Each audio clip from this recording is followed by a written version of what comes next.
tal? Buen día. Bienvenidos a una cápsula más del Colegio de Ingenieros Civiles del Estado de Jalisco. Ahora toca la sección técnica de mecánica de suelos y mi nombre es Pablo Enrique Zamudio Zavala. Yo soy profesor investigador del ITESO. Ahí tengo ya 8 años impartiendo clases. También impartimos clases en la Universidad Autónoma de Guadalajara durante 12 años. Y también hemos impartido clases en la Universidad Panamericana.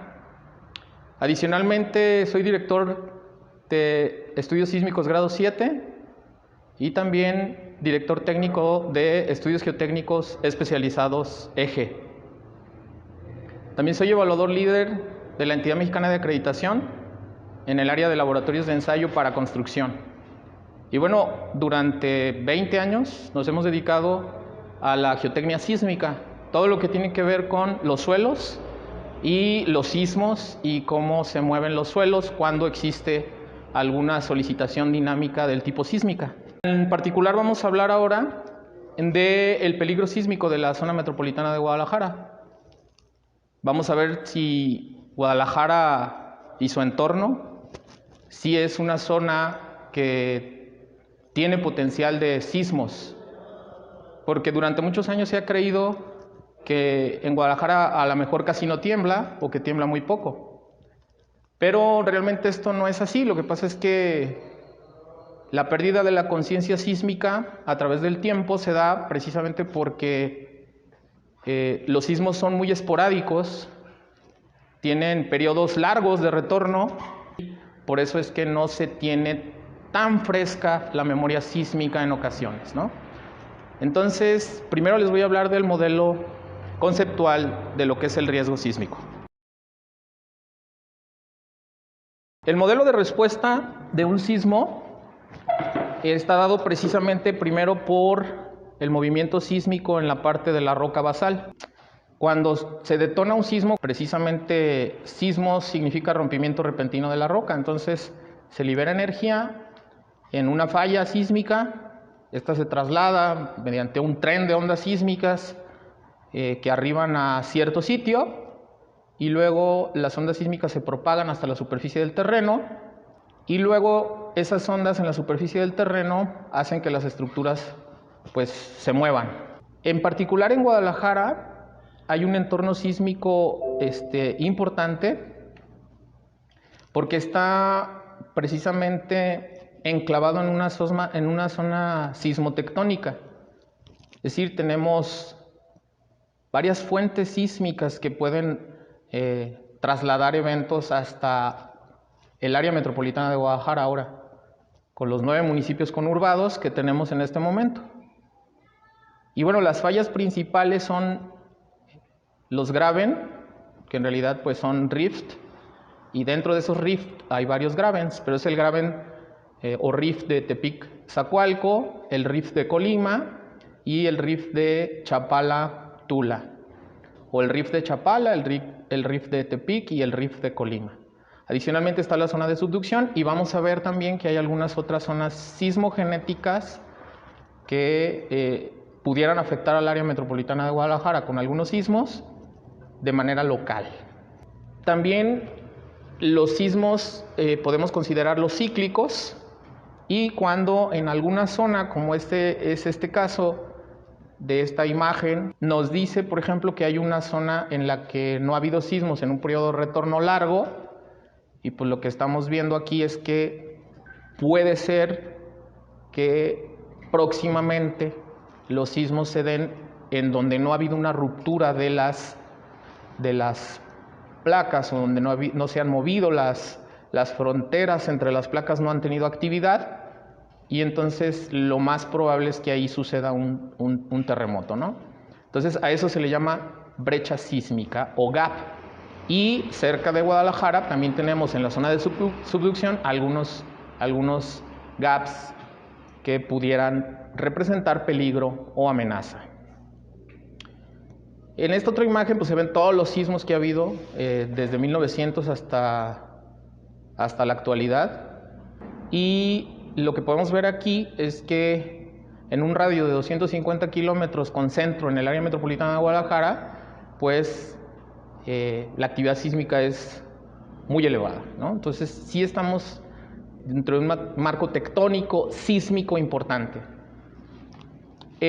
Localmente tenemos estas otras fuentes sismogenéticas que muchos de ustedes ya conocen, que son la traza del río Santiago, la zona de Tezistán, la caldera de la Primavera, la unión triple de Zacualco de Torres, donde se juntan los 3 rift a los cuales hice mención hace unos momentos y que, bueno, están muy cerca del área metropolitana de Guadalajara. En los trabajos que hemos hecho, particularmente un servidor con algunos colegas, como el maestro Alonso Mayoral y el físico Iván Mora y algunos otros colegas como Antonio Castañeda, llegamos a publicar estas zonas o estas fuentes sísmicas propuestas, que son alrededor de unas 7, y las numeramos aquí como la unión triple de Zacualco de Torres, la traza del río Santiago, la zona sismogenética de Tezistán, la zona de subducción en el Pacífico mexicano y los 3 rift que ya habíamos dicho, y adicionalmente la zona de Amatlán de Cañas, ¿no? Todas estas fuentes sísmicas han tenido, a través de la historia, han tenido actividad. Lo que podemos ver es que en 1875 se produjo un sismo en San Cristóbal de la Barranca y a 60 kilómetros de Guadalajara, de 7.5 de magnitud. Es un sismo importante, es un sismo histórico, al igual que el sismo de 1912 de magnitud 6 a 30 kilómetros del centro de Guadalajara. Otro de los sismos bastante trascendentes y que han marcado la historia de los sismos, no nada más en el área metropolitana de Guadalajara, sino en todo el país, es el sismo de 1932. En 1932 hubo un enjambre sísmico, fueron varios sismos importantes, pero el de mayor magnitud se dio en Autlán de Navarro y fue en 1932 y fue de 8.2 de magnitud.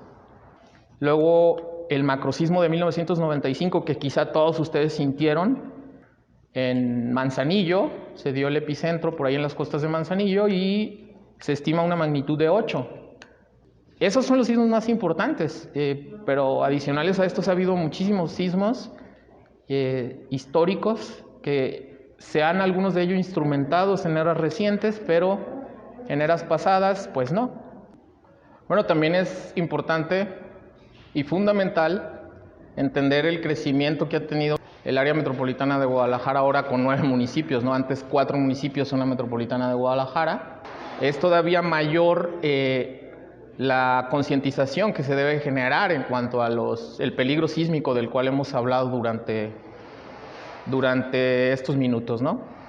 Pero bueno, debemos comprender ahora que en los municipios, pues, con mayor desarrollo de estos 9 municipios, con mayor desarrollo urbano, pues se han venido construyendo edificios, digamos, de gran altura o de mediana altura, como un auge, ¿no? Es decir, hay un crecimiento eminentemente vertical en algunos municipios del área metropolitana, específicamente en Guadalajara y en Zapopan.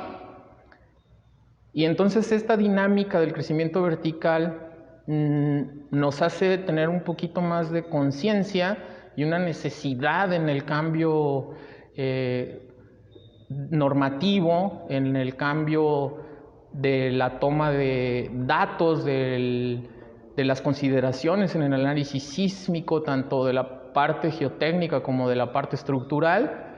Y ahora que están habiendo cambios en las normas técnicas complementarias del 97 al 2020, pues tenemos que tomar en cuenta todo esto, ¿no?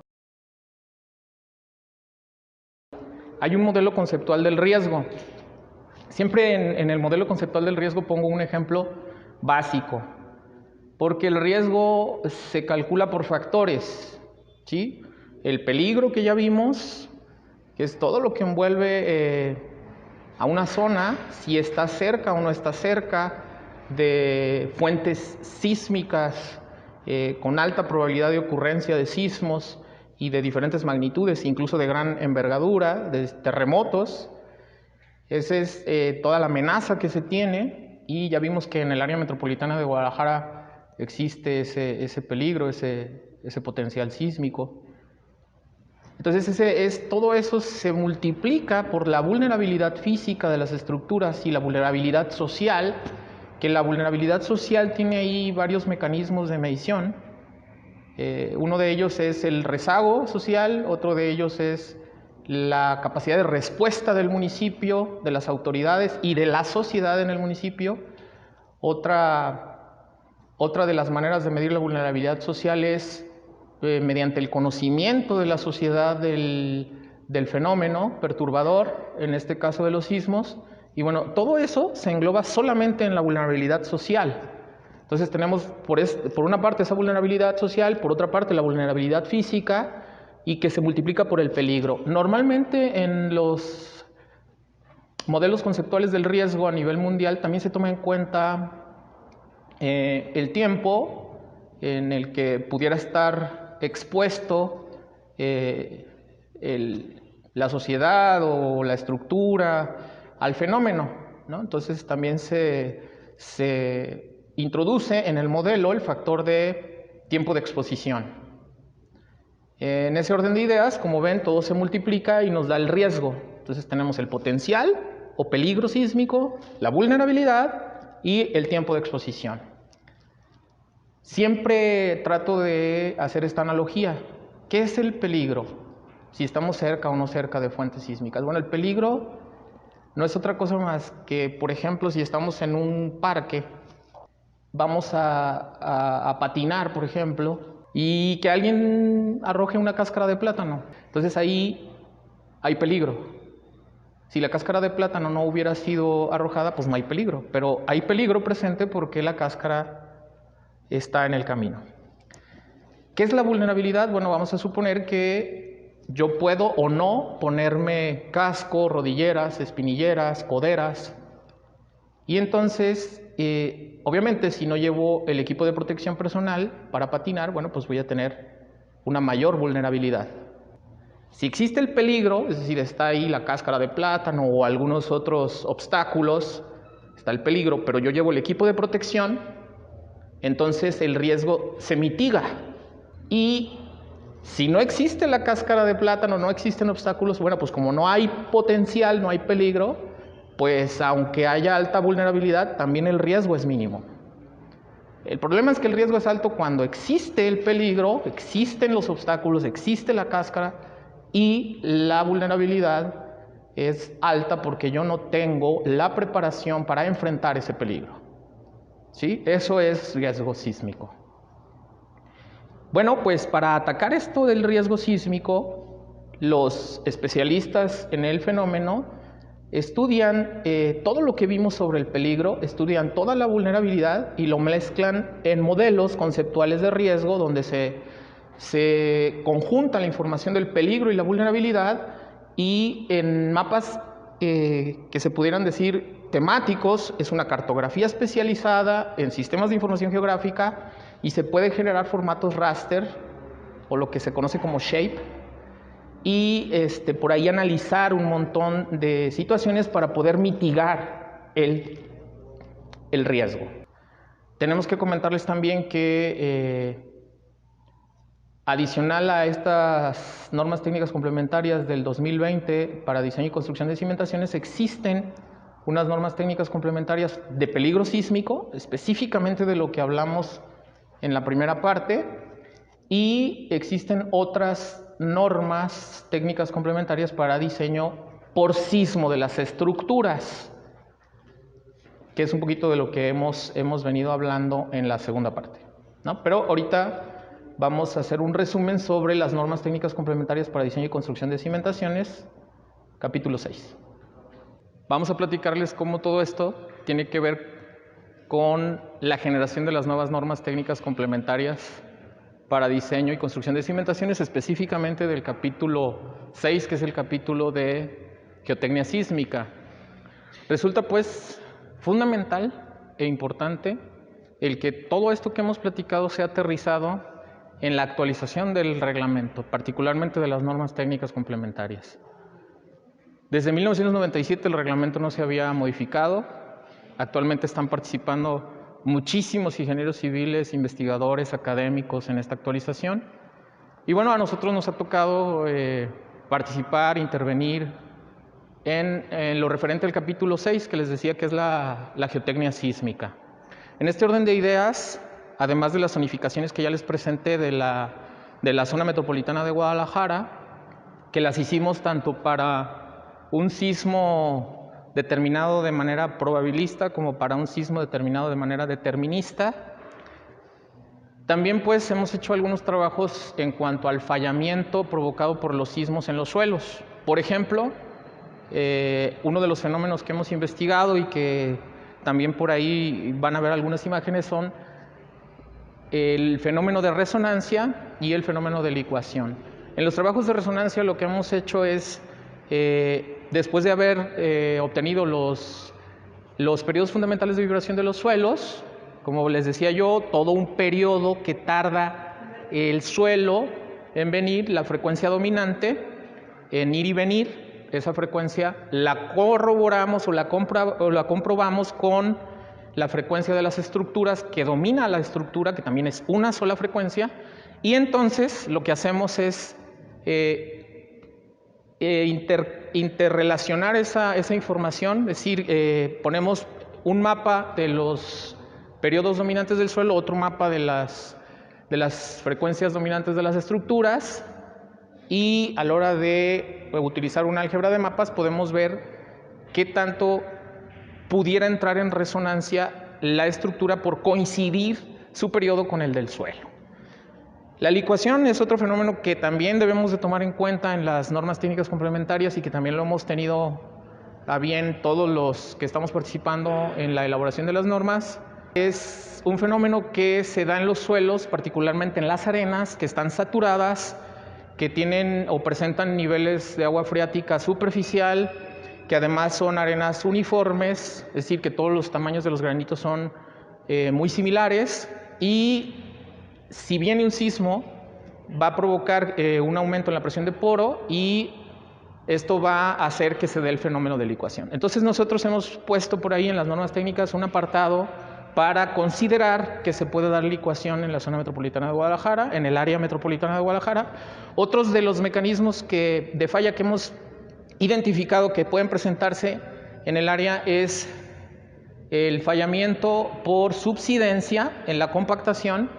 A la hora de que se genera un sismo se pueden compactar los suelos por reacomodo, digamos, ese fenómeno se llama subsidencia, y no tiene que ser en suelos saturados, se puede dar en suelos sueltos, arenas otra vez, que son las dominantes.